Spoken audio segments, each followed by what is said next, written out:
Hello, everybody. Welcome to our GSN webinar. We're here for our third episode of the Online Marketing for SPAS series with Universal Companies.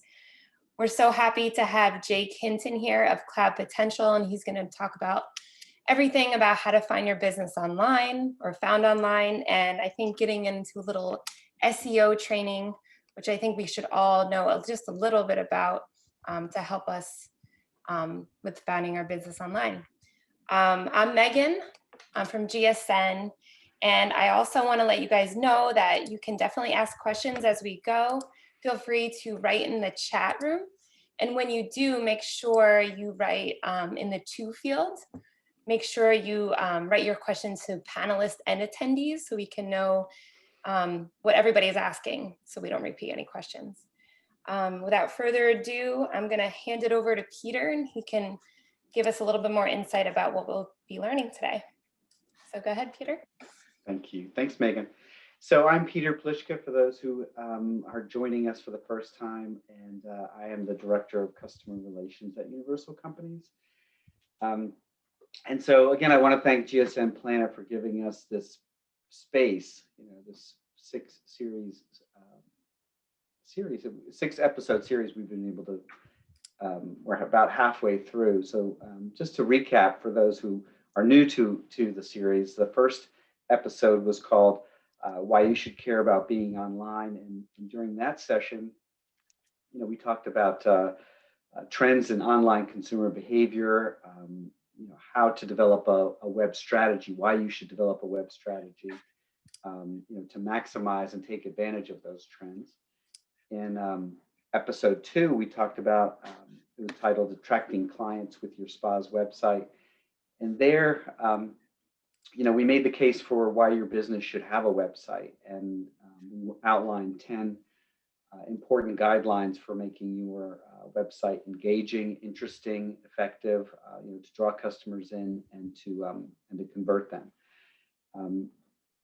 I'll talk a little bit more about our following episodes at the end of this one, what there is to look forward to. But today, our subject is how to get your business found online.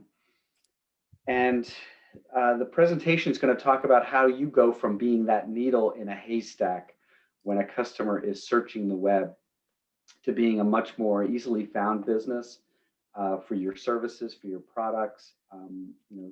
Jake is going to go through some really simple strategies to follow so that customers are drawn to your business when they're searching for spa, salon services and products. So I want to introduce Jake. Jake Hinton is the Director of Search Engine Optimization and Search Engine Marketing for Cloud Potential.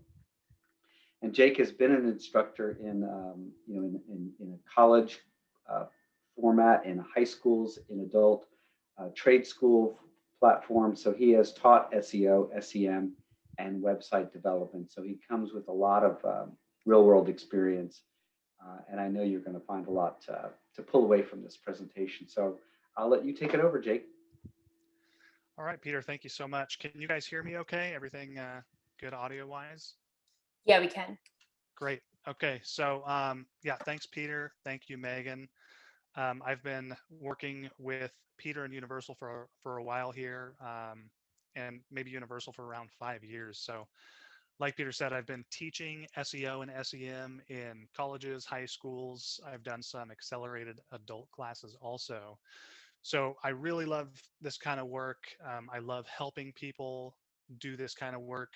I think Megan was saying earlier, most of you are kind of small business owners, kind of practitioners, a lot of estheticians, hairstylists, manicure, pedicure. I think we have the whole spectrum here in this. So I'll try and cover everyone's questions that I got earlier. I'll go over my slideshow, which you can see on the screen right now. And just want to say hey to Hugh in Fort Lauderdale, and Jane, Paris Skincare, Donna, Tiffany, awesome, from Texas. I'm Jake from Redding, California. If you don't know where Redding, California is, check out the state, and there's the part that goes straight up next to Oregon. and it kind of makes a little rectangle or a square. Smack dab in the middle of that, there's like two mountain ranges. Redding, California is right between them. So we get really, really warm in the summer, like 115 last summer, and we're pretty far north, so it's weird. But that's who I am. That's where I'm from. Let's go ahead and get into the to the first slide. I'm going to be drinking a lot of coffee because, like Megan, my voice is going too. Probably though, because I've been practicing this class. So let's go ahead and get started on how to find your business online. Oh, one more thing. If you have any questions, just ask away. I'll stop. Someone might need to tell me. I'm not looking at the chat the whole time, so Megan or Peter can let me know if there's a question there. Sure. And yeah, just ask anytime. Sorry, Megan, go ahead. No, I was just saying, definitely I'll answer. And are you near the Great. redwoods? They're my favorite. Yes. In fact, this summer we went to the redwoods with like the giant Babe the Blue Ox and the guy with the big axe and Oh, rode all the stuff through all the trees. It's awesome. It's so a great cool. place. So cool. Yeah. Okay. So how to get your business found online. So this is a super complex idea. It involves a lot of different technologies and things that you can do, including classic marketing. But before we consider everything that you can be doing, let's take a look at how to get your business found online from the perspective of your customers. They're the ones who have to find you. It's really easy for you to find your business online. All you have to do is look up your name. But if your customer doesn't know your name, they're not typing that into Google or these other search engines. So let's take a look at it, like I said, from our customer's point of view. In this case, I'm calling our customer Jane, like Jane Doe. We have no idea anything about her. She doesn't know anything about us. She's kind of an unknown entity. So I kind of broke down the process Jane's going to go through finding your website online. And when I say your website, I don't necessarily mean that. She might find your Facebook page, totally separate from your website. She might find your Yelp page. There's a lot of different places where you can be found. We're going to go over all that stuff. So stay tuned and ask questions as you need. So Jane has a need. That's the first thing that pops into Jane's mind. Then she determines she can meet her need by Googling it. 30 years ago, Jane would have called her mom or gone to her neighbor's house. No more. I mean, I'm sure her mom's opinion is still important, but she would much rather go online and get the opinion of several hundred or several thousand people who have left reviews and get all those things in order. I mean, getting the opinion of people online is really the new mom in a way. So she Googles it and she is shown a search engine results page with so much information. I'm sure all of you Google things several times a day. In fact, Google registers 6 billion clicks every single day. And that's kind of an old statistic. That's actually 3, 4, 5 years old. They may do a lot more than that today. So she sees something she thinks is going to best suit her need on the search engine results page. She's going to click on that link. She's going to be taken to a website. Maybe it'll be a Facebook page. Maybe it'll be something else. But that link is going to take her there. Then she's going to potentially, maybe, buy the product, make a phone call, set up an appointment. That depends on whether or not she finds that website, appealing, whether or not she reads the right thing there. So everything I just said kind of seems a little bit simple, but really it's not simple at all. Jane performed several complex tasks. She made several decisions, and those decisions were based on things that she was taking in that moment. So anything she took in could have changed her decision, changed the trajectory, and led her either towards your website or away from it.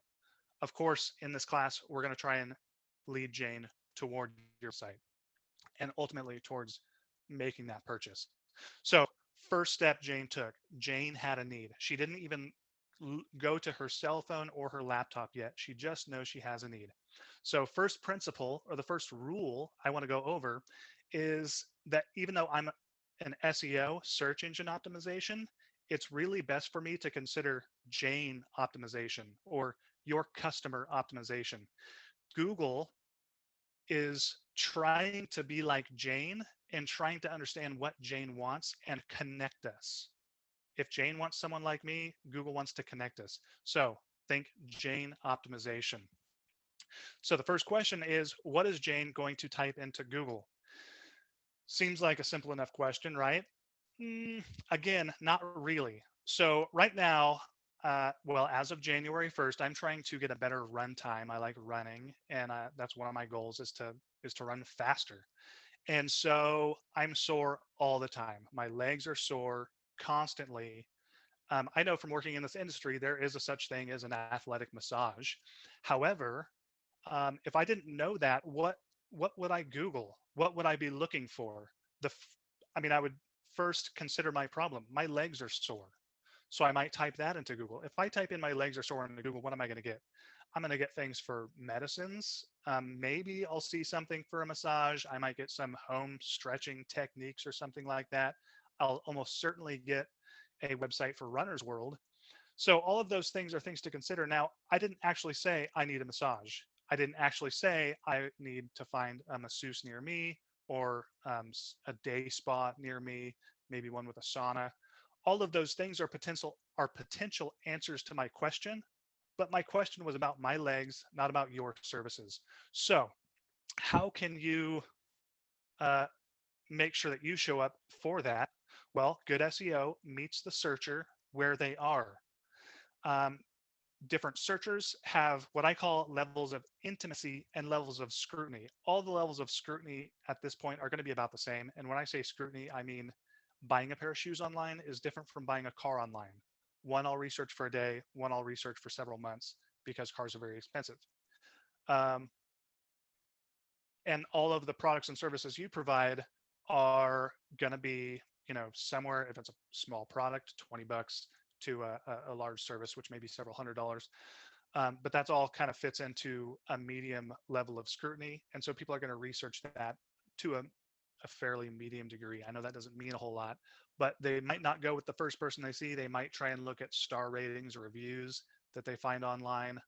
All of that kind of thing is what they're going to be considering while they're doing these searches.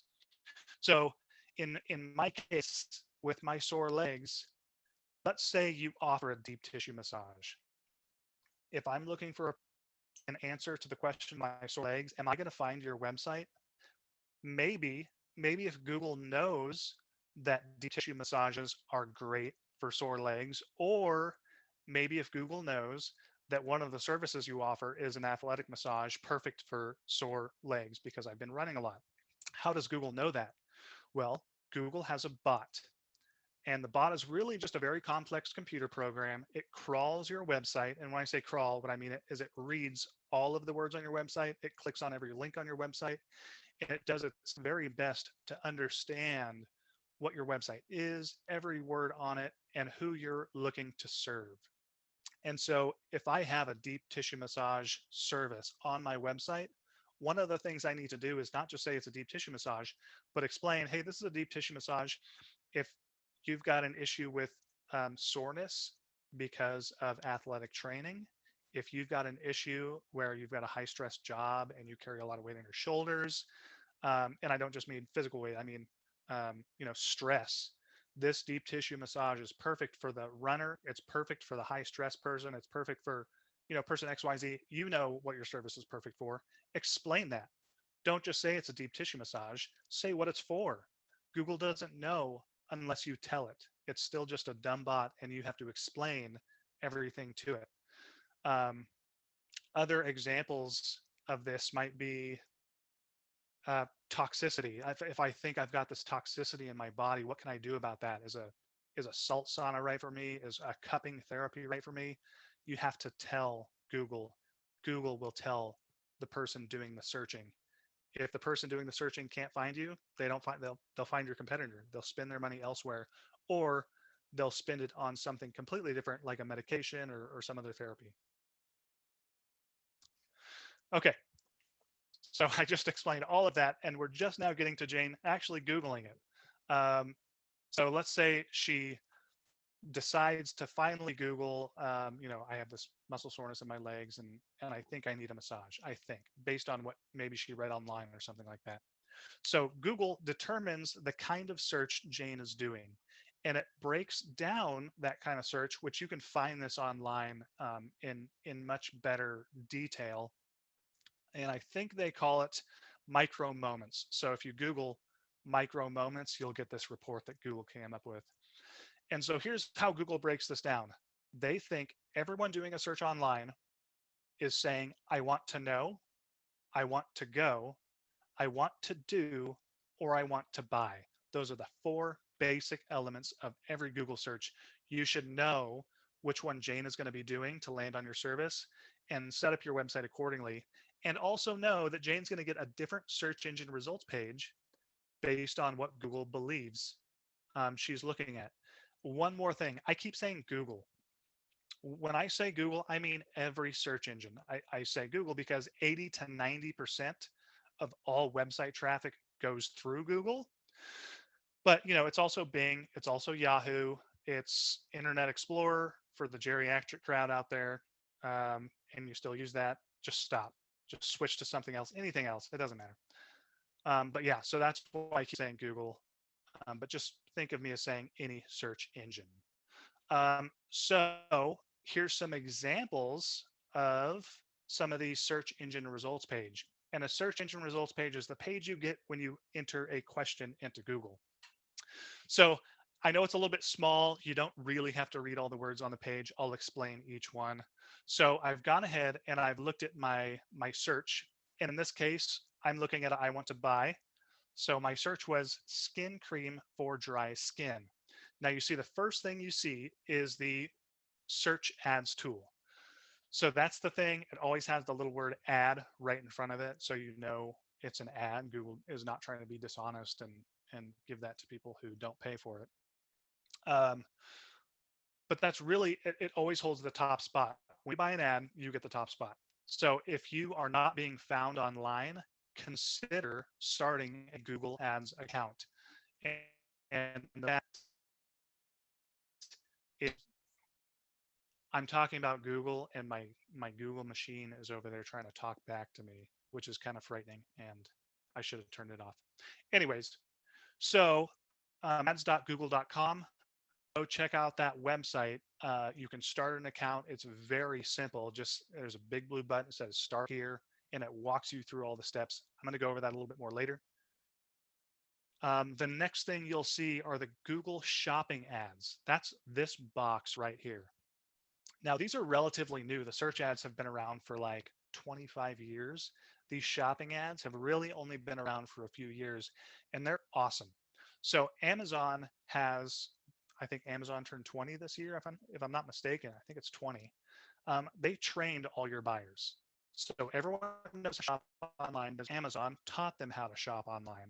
All you have to do is follow the same rules Amazon does, and you can sell stuff online too. Google found this out, and they made these search ads. So they show you an image, they show you a title of the product, maybe a price, some star ratings. They know that's how people click on those. And the way you get those Google shopping ads up, if you sell products at your location, is you need a Google Ads account because that's how they get their money. You need a Merchant Center account to hook up to those Google Ads. And what the Merchant Center account does is it takes data from your website, or you can manually enter it, and it just arranges it in the proper way so that it has an image, a title, and a price. And then also, finally, we have these organic shopping results. Now, the organic shopping results are brand spanking new, like within the last few months. Google was like, hey, if we have these shopping ads that are doing so well, why not offer organic ads? And organic ads means you're doing a great job on your SEO and you're showing up with your shopping box just because Google knows that your website has the thing that Jane is looking for. So those are three tools: the Google Ads, the Google Merchant Center, and just having your website well organized. And I have this word here, metadata. What metadata is it's the data in the background of your website that tells Google what something is. So if you sell products, what your metadata does is it wraps the code of that in something and it tells Google this is a product. And then within that, it might say product title. This is the product title. So that's what metadata is. If you don't understand that, I would not make that the first thing you learned. I would hire someone to figure that out for you if you're not doing it yet. Or there are some websites that will automatically wrap your products in metadata. You just have to know how to use a builder to get those started. Okay, so the I want to go results page. Before I asked about a product, this time my search was cupping spa near me. And you can see this search engine results page looks completely different, nothing like the last one. First thing you'll notice is this giant box that's taking about 50% of the real estate on this search engine results page. And what that's called is the Google My Business tool. So what's happening here is when I typed in cupping spa near me, Google thinks there's only one cupping spa that I would logically go to, and it is showing that to me like in a big flashing neon sign right there on my computer screen. That's a great place to be. If you're a spa, you want to be taking up 50% of someone's computer screen when they're looking for your products or services. So the way you do that is you set up your Google My Business account. This is the very first and very fastest and best thing you can do today to be found online. If you have a Google My Business account, great. Make sure you're maintaining it. Make sure that you're adding photos and posts and all the things Google wants. If you don't have it, start one today. Even if you don't know how to start it, just type in Google My Business into Google. It'll take you right to the page. Big blue button says start here and start filling out your information. If you don't know the information to put there, it's okay. It doesn't matter. Fill out as much as you can. It's going to take 3 or 4 days for you to fully get it set up anyways. So you might as well just do it. The next thing you'll see here is these 4 or 5 questions right here. This is relatively new. I mean, as of a few years now, but this is sometimes called the knowledge pack or the question pack. Now, in all likelihood, you're not going to end up in the knowledge pack or question pack anytime soon. It's oftentimes national websites and really large websites that make it there. But I wanted to point it out because if Google is putting these questions right there in the search engine results page, it's because they believe your customers are looking for them. So consider addressing these questions on your web page. If you have a web page or a service and you don't know what to put there, Google it, see what questions Google thinks people are asking about that service, and add those to your web page. You can't go wrong. And finally, down here, we have the organic search results. These are not ads. They're not Google My Business. These are just Google crawling your page, believing you have the answers to some questions. However, they put them beneath all this other stuff. You guys might be able to see this gray box here.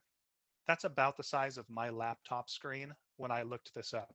So if you look at this, all the organic search results are actually off the screen on my laptop. Additionally, I've got this rectangle sitting here right here. This is a screenshot from my phone of the exact same search from the exact same location. And you can see here, Google My Business is still resting at the very top of my screen. It actually takes up my entire screen plus the entire screen below that. So the reason I'm showing you this is probably 55 to 75% of all searches going to your website are done on a cell phone.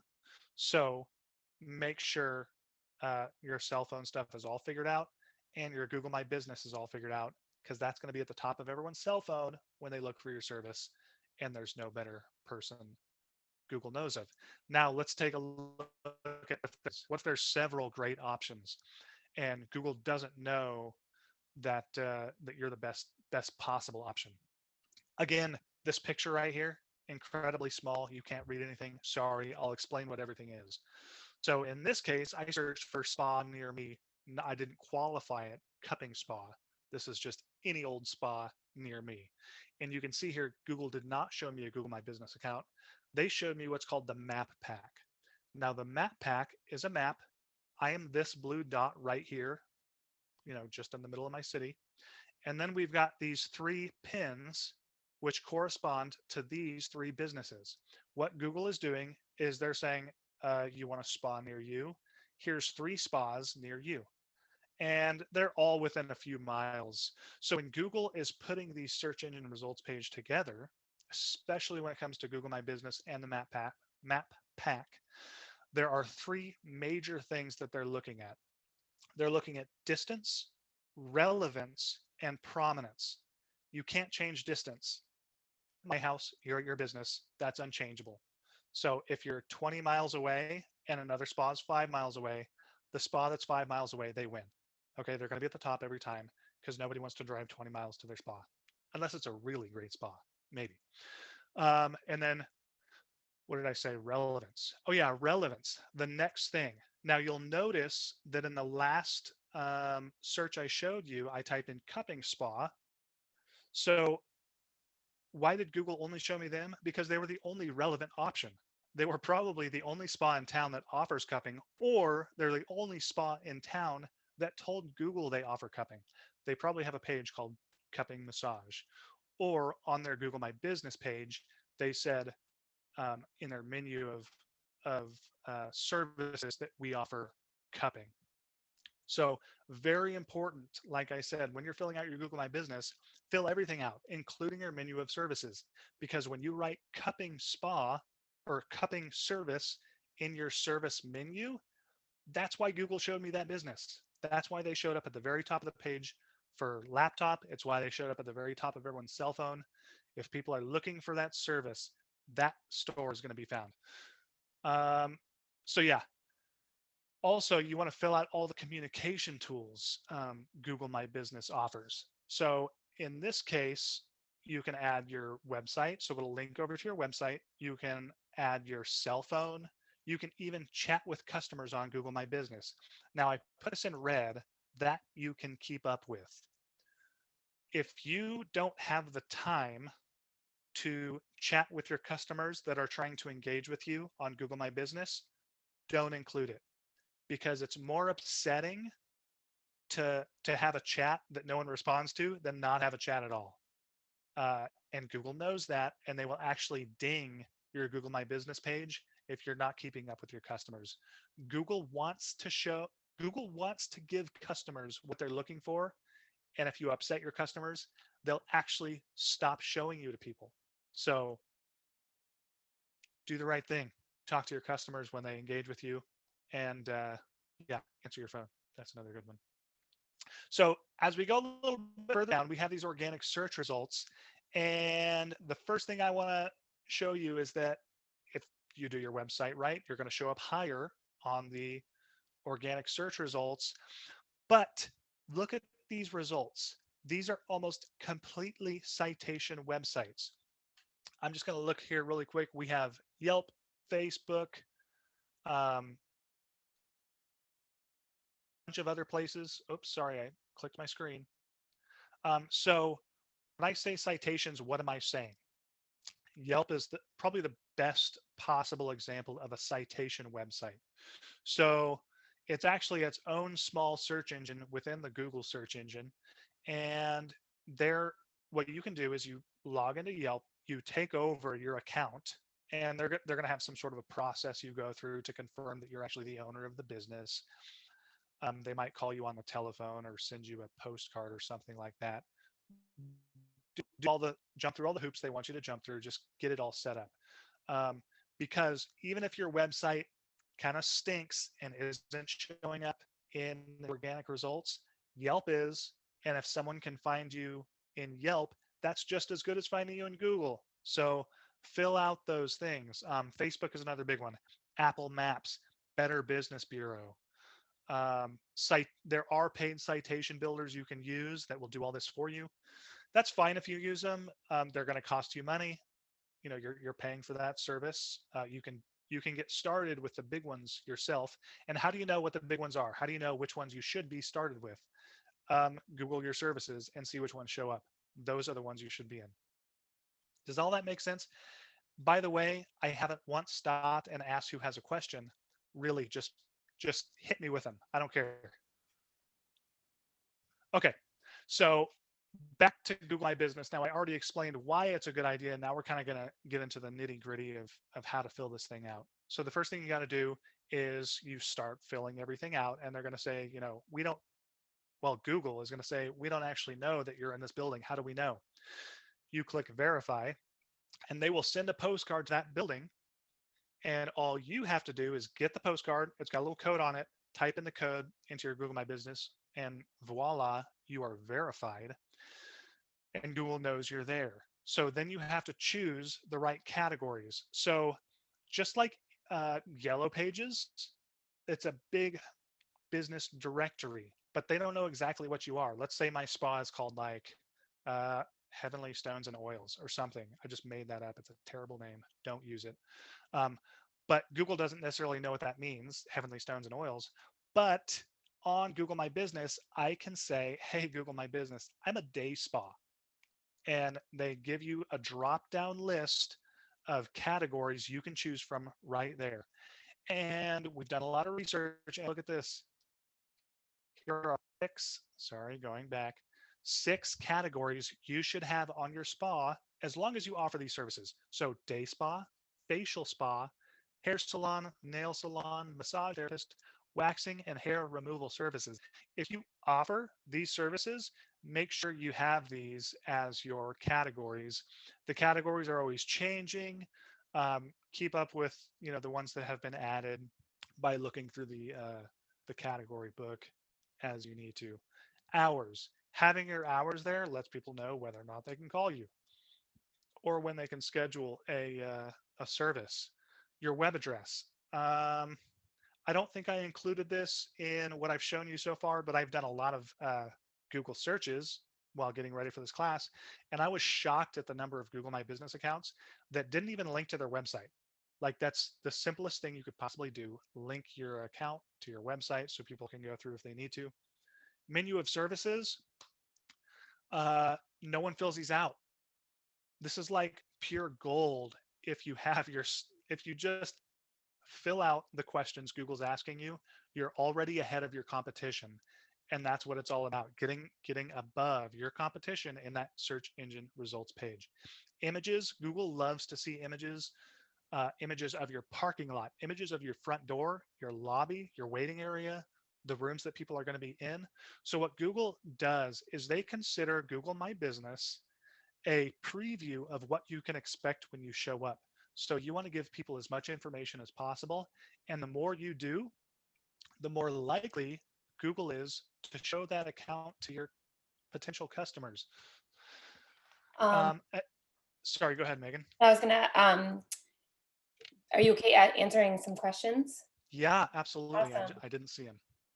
Someone was asking, you mentioned that we should put keywords and questions on our website. Does that mean those words and questions have to be on our homepage or can be anywhere on their site? They can be anywhere on your site, but keep in mind, Google will rank a page on the internet based on usually just 1 or 2 keywords. So if you have do you mind if I ask? Well, no, I'm not going to go back and forth here because that would take too long. Okay, let's just assume you have a spa that offers, what do they call it? Like hot stone massages, right? Okay, so you've got a hot stone massage service that you offer. You should dedicate 1 page on your website to that service. You should look up the keywords. By the way, I'm going to show you how to look up keywords for the hot stone massage, or warm stone, because hot stones would burn you. It's a warm stone massage. So you'd look up the keywords, you'd make that page specifically for that service, and that's where you would put your keywords and answer those questions. And when Google shows you online, they might show your homepage, but in all likelihood, they're going to show the landing page that they want someone to land on. So if I type in warm stone massage, that Google would likely just send me right to that location, and I wouldn't have to go through the rest of your website. Did that answer the question, Megan? I think so. Yeah. Okay. And I'm sure you'll get into it even more as well. We have another question about Google My Business. Mm-hmm. So if someone changes their location, their physical location, do they have to go through the verification process again, or can they just change the address? So you can change the address. Google, in all likelihood, is going to confirm that. So they're going to send you the postcard again. You're going to fill that code out again. And so, yeah, in fact, I know for a fact I've had to do this before. If you change your address on Google My Business, sometimes they change it back because they're jerks. I don't know why they do it. But yeah, ask if they try and change it back. Say, hey, just send me a postcard. Send it to the address I put in, and we'll just confirm that. So yeah. Another question about this, and I'll add to it as well because it kind of goes with this. What if you have more than one location? And also, since GSN is a virtual company, what happens to companies like that? Yeah, great question. So Google My Business is set up to have several locations if you want. So if you're one business, set up your Google My Business account. And then once you have your account set up, it'll actually have a button that says add a location. And then you can, that new location, you can have, it can kind of break away from the main one. It has its own images, its own phone number, address, all that stuff. So yeah, you can manage several locations within your Google My Business account. And the other question was, what was the other question? I was just Oh, saying, GSN. if someone's virtual, say they only do on like virtual services somehow. Yeah, so if you're virtual, then Google My Business really isn't the best tool for you. It's really designed to let people know about the experience they're going to have when they walk into your business. For those virtual locations, it's not good. However, if you have a business with a service area, let's say you're a remote masseuse, let's say you go to people's offices, you can have the Google My Business, but instead of an address, you provide a service area.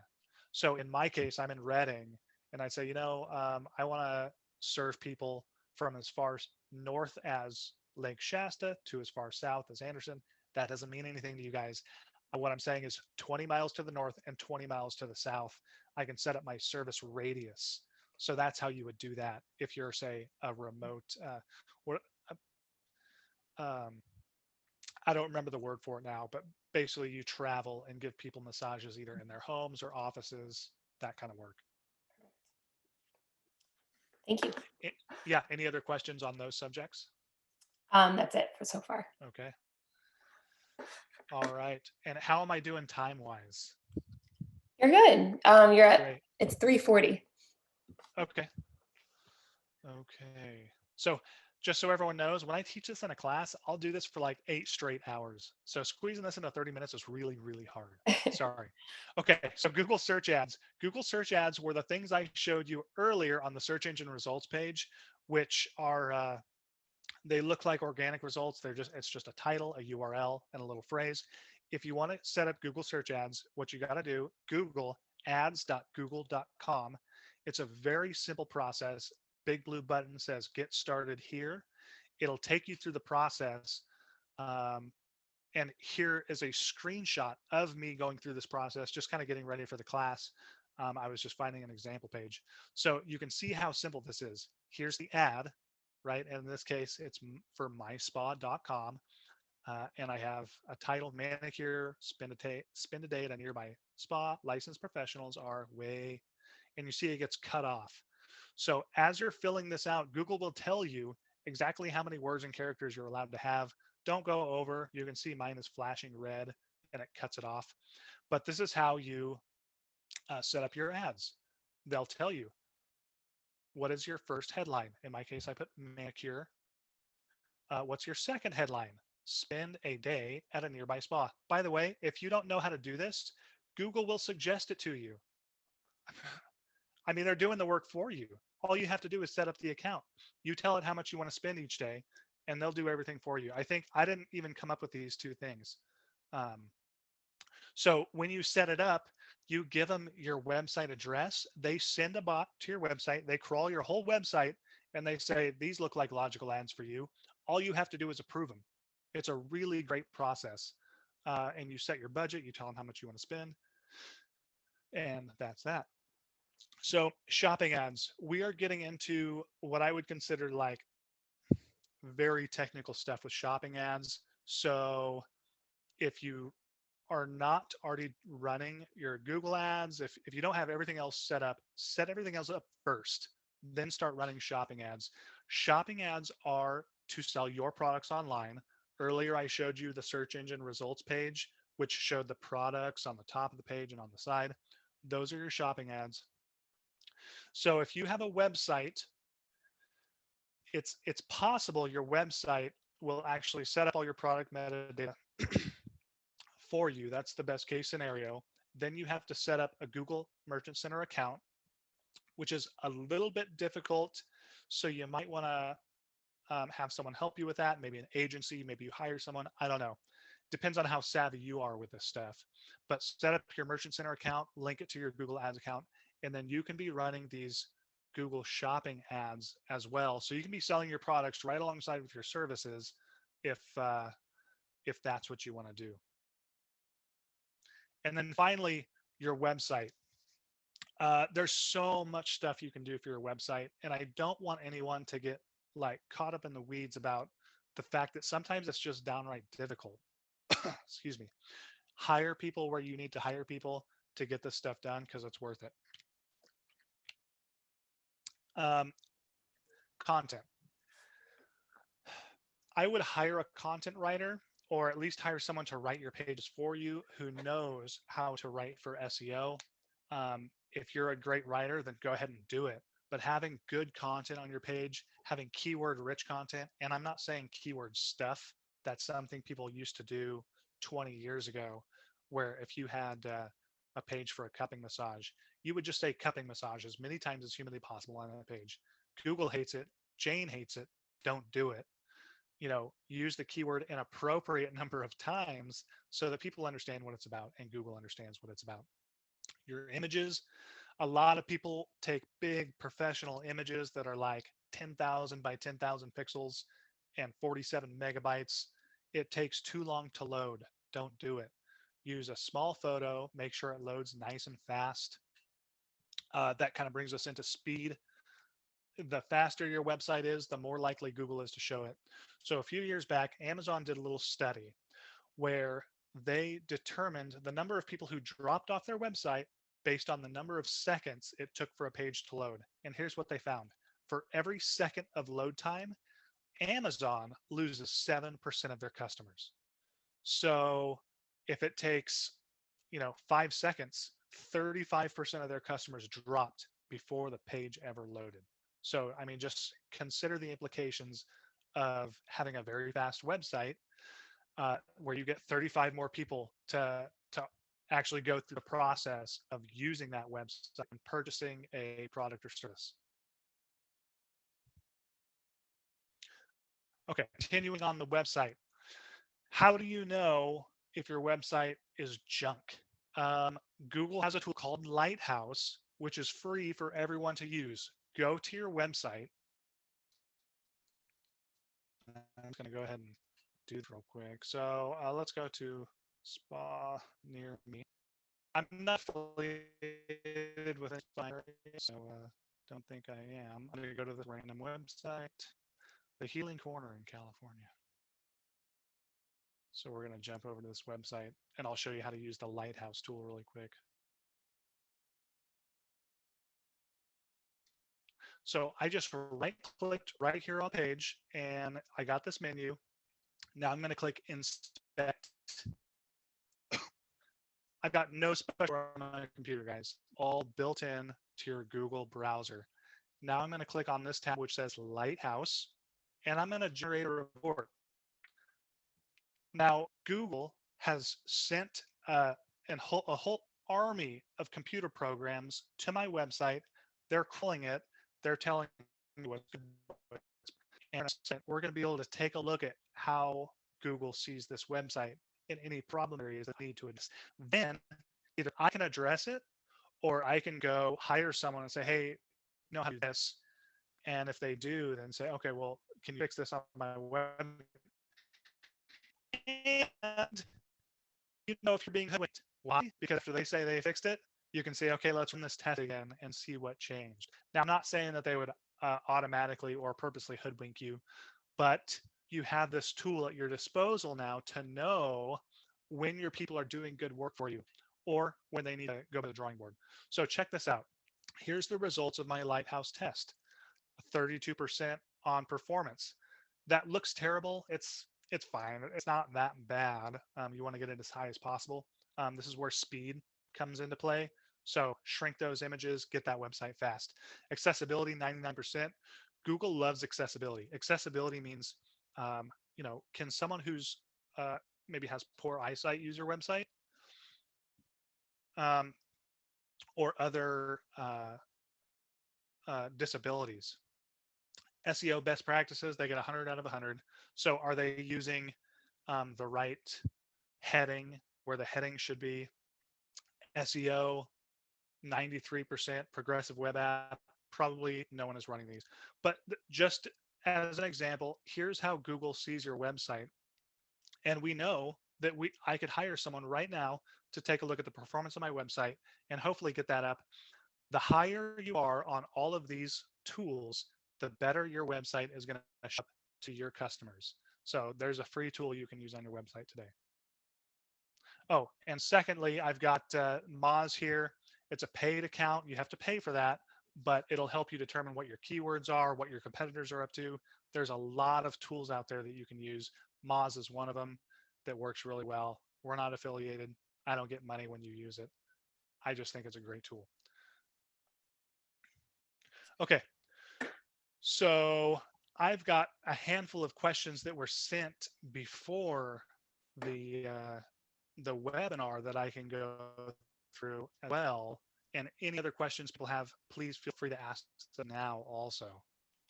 Megan, are there more that I... Yeah, someone you can do right now is, can you show quickly again how to access the Lighthouse tool? Yeah, absolutely. But just so everybody knows too, we're recording this, so we'll have the recording available to you as well. Great. Okay.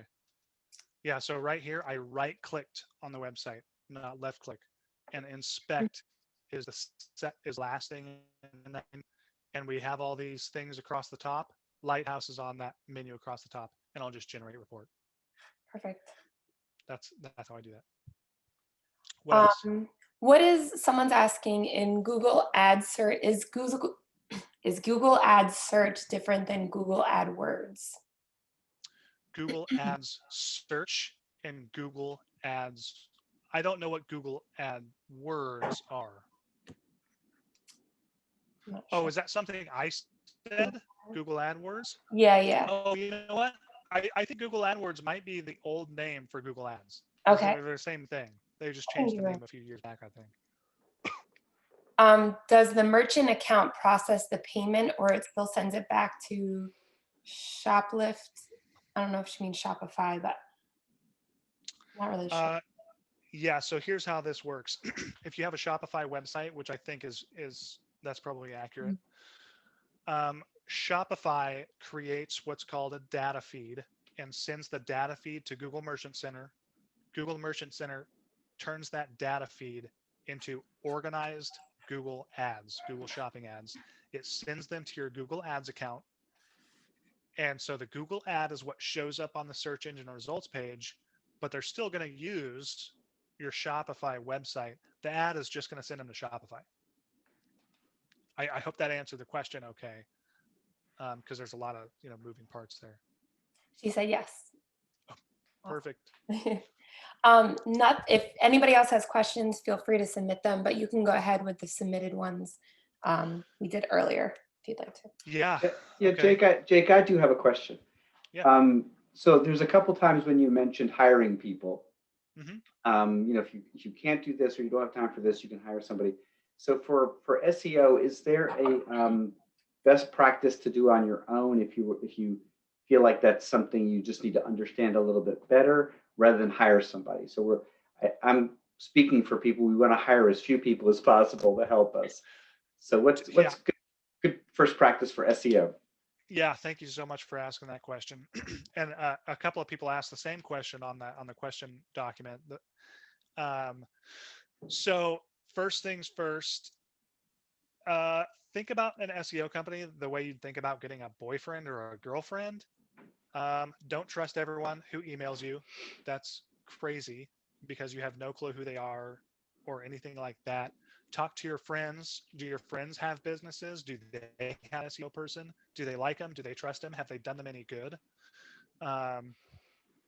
Consider there's some national SEO brands out there, and I totally get this. This comes down to a cost thing. You can spend a huge amount of money and really get nothing out of it. But SEO is kind of confusing, and it's easy to get trapped by someone who just wants money. So yeah, you there's no way around learning about SEO. Even if you hire someone, you should know whether or not they're doing good work for you. Don't hire the people who email you and say, "Oh, we'll get you 10,000 views on your website tomorrow." That's either a lie or they're just going to have a bot do that, and Google hates that. So yeah, check out the national brands. There are a handful of national brands out there. Just know, and so I'm thinking of, I think it's Thrive.com, is a company out of Texas or something, and they've developed a national brand where they have several hundred or several thousand clients. Just know that that's kind of like going to McDonald's. Uh, the menu is set. They're going to do what they're going to do. You pay a specific price and you get a little cookie cutter website and SEO program. Or you can hire an agency. And an agency who maybe has fewer clients might be more inclined to work with you. You won't have such a cookie cutter setup. You might be able to customize the services you're getting. Additionally, if you want to maybe be a little bit more involved in the management of them, go on Fiverr or Upwork. So Fiverr and Upwork are subcontractor platforms where you go and you say, hey, I need someone to speed up my website.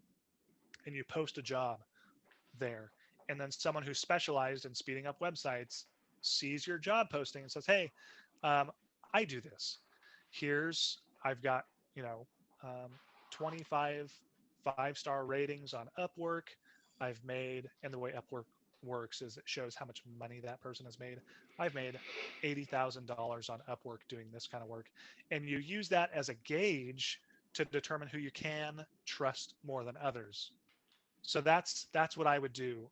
Just do your research, ask your friends, ask other business owners in your area, maybe from any affinity clubs you're in or something like that. And finally, use Upwork or Fiverr if you want a one-off job completed. But you should know SEO is a constant struggle. You should have someone looking after your SEO on a monthly basis. If they're wanting to just pump up their SEO on their own website, would you suggest the more they blog and talk about certain topics, say if they are a massage therapist and they talk about cupping in different ways and services and why it's beneficial, does that help create some SEO for them? Yeah, so content is always a good thing to get up on your website because in my earlier example, when I talked about maybe if you're going through some marathon training, um, you want to reach out to people wherever they are. In my case, all I know is I have sore legs, so why not write a blog on, you know, the 5 best ways to get rid of your sore legs? Not only are you giving them helpful information, but one of those 5 things is getting a deep tissue massage. Oh, and by the way, you're already on my website reading my blog about this. So yeah, blogging is an excellent way to kind of horizontally break out of your vertical elements and catch people in all these different areas and use keywords in different areas, but ultimately they're leading back to your store. And there's a few other questions I did want to make sure I addressed here. One of them is SEO still important or is advertising queen now? Yes, SEO is still important. And yes, advertising is important too. Those two things should be linked together and they must be maintained together.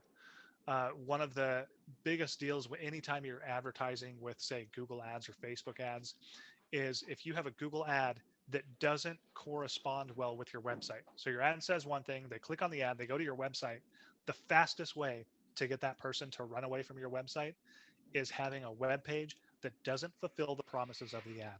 So yeah, advertising and SEO must work hand in hand.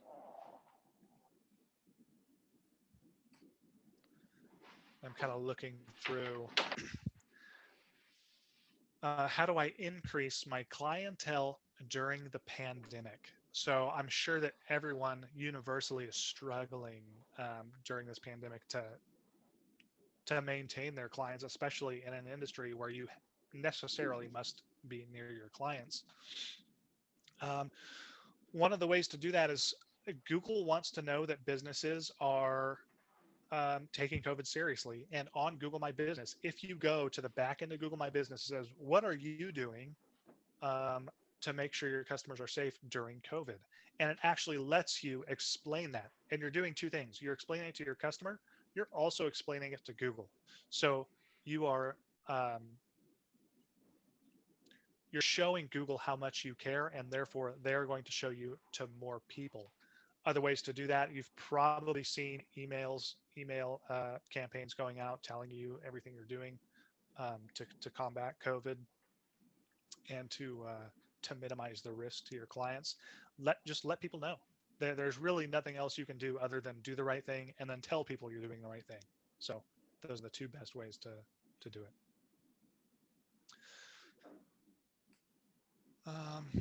Oh, I read the do-it-yourself web builders give a bad impression than a professionally done one. um, no, not necessarily. There are a lot of do-it-yourself web builders out there today um, that are just fine, and your customer probably won't know the difference. You will, but your customer won't. So if that's all you can afford is a do-it-yourself one, the only bad website out there is one that doesn't show up on Google. So do whatever you can. If it's a do-it-yourself today, do it yourself. If you can afford to have one professionally done, then go ahead. But they're both great options. Are you Um, talking about something like using Wix or Squarespace versus like WordPress? yeah, absolutely. So, and I should add, like, there's actually a lot of people jumping off the WordPress ship right now and switching over to Wix and WordPress. Because they've come a long way. Wix and Wix, due to mobile is another one that's very similar. Squarespace, they all are. I mean, it's a SaaS. It's a software as a service. They're providing a service to you. They do a good job. Don't feel bad about using those. And honestly, the a bad experience is going to come from someone not being able to do, like not being able to call you, not being able to email you, not understanding um, the content that's on your website. So get that stuff right. It doesn't matter what platform you're using, just get the basics right. Can they call you? Can they chat with you? Can they easily purchase a service from you and, schedule an appointment? I could pay tens of thousands of dollars, have a perfect WordPress website all set up, and it has a crappy experience, and I won't get any clients. So it's not about the platform. It's about how well the website performs those functions that it should. Someone says they're randomly getting emails saying they get on the front page of Google. Like I said earlier, I don't trust those people. They're fly by night. You don't need to. Why why hire someone who emailed you when you could actually take control of the situation and go hire someone that you find who meets your needs? What kind of marketing companies would you steer clear of? I just explained that, in fact. Do you trust those little companies that say they can get me on Google? So apparently all of you are getting tons of emails from these people. Just delete them. I don't even read them. Yeah. I manage many websites, like dozens of websites. My email inbox is full, like maybe with a couple hundred emails a day. And yeah, I just delete. I don't even read them. I don't bother. Will this meeting focus on estheticians or just the hairstylists? I hope that I was able to focus on everyone. So everything I said was not necessarily specific to a certain product or service, but rather it can be applied to everything. Um, what are tips or preferences regarding Google Ads or Facebook ads? Okay, this is a good question. So there's something called ROAS, return on ad spend. You should be using the ads that give you the best return on your ad spend. Every industry is different. Every excuse me, every location is different. So if you're at a location where people tend to use Facebook all the time for some reason, and your Facebook is giving you a great return on ad spend, use that, utilize that. Generally speaking, and I'm totally being general here, you're going to make the most money if you go with Google Ads first, figure out what your return on ad spend is on Google Ads. Then, once you're performing well, transfer over to Facebook, start running your Facebook ads also.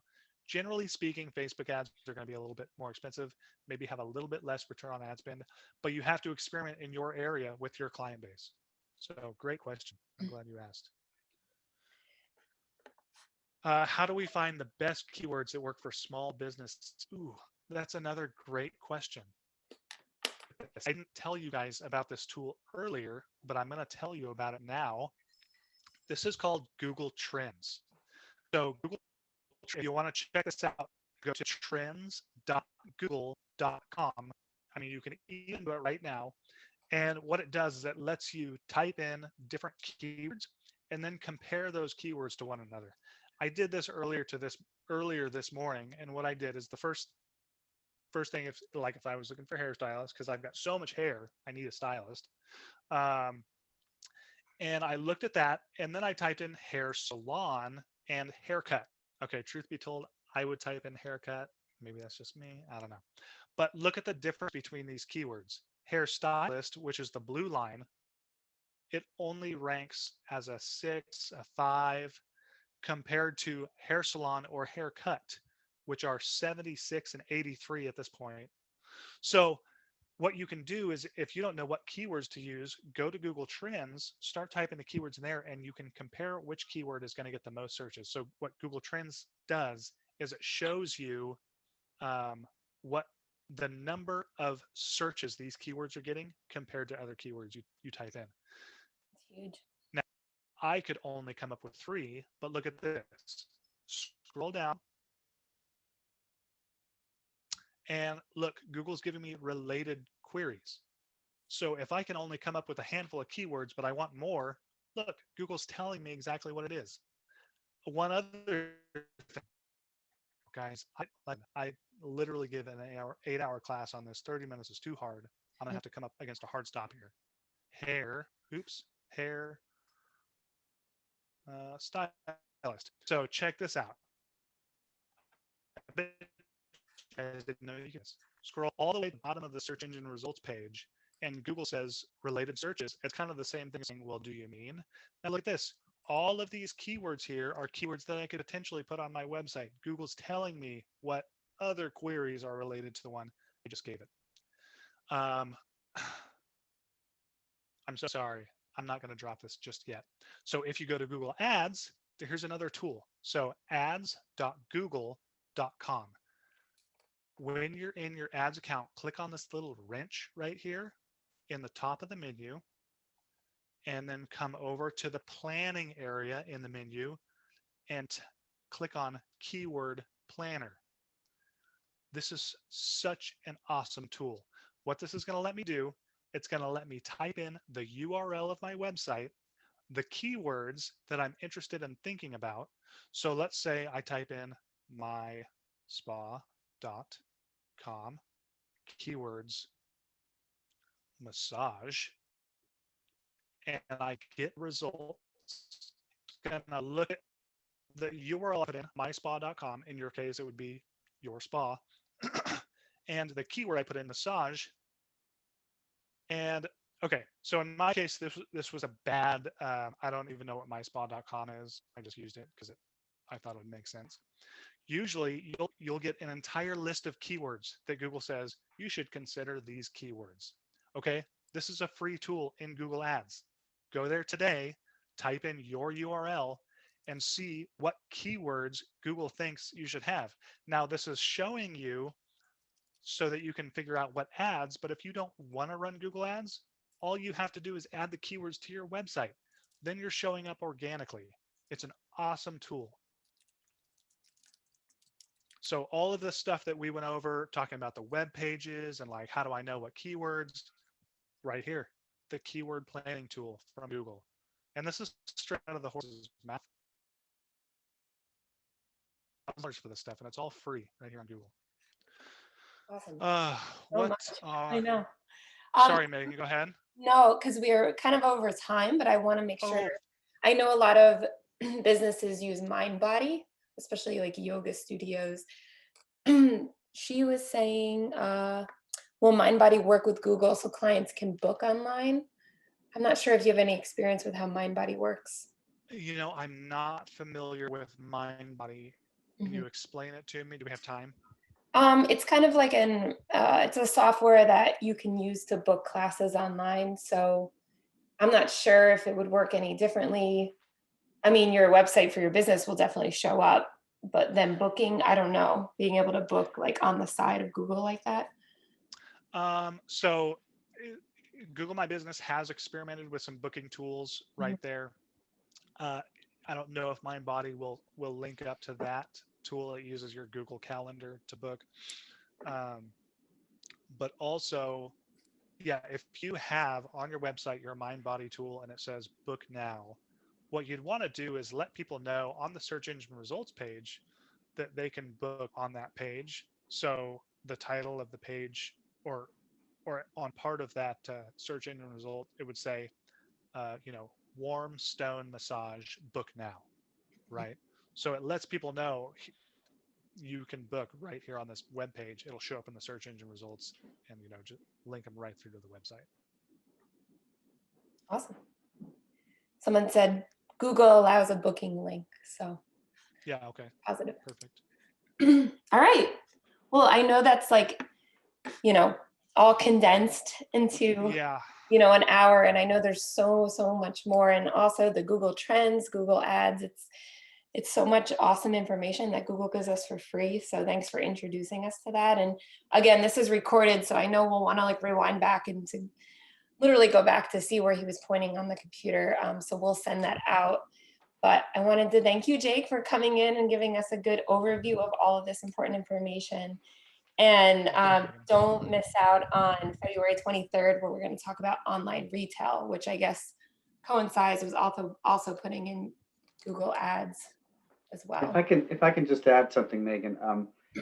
So just for those who end up viewing the recording on the Universal website, we continue to add some tools, some free tools that are mentioned in the presentations.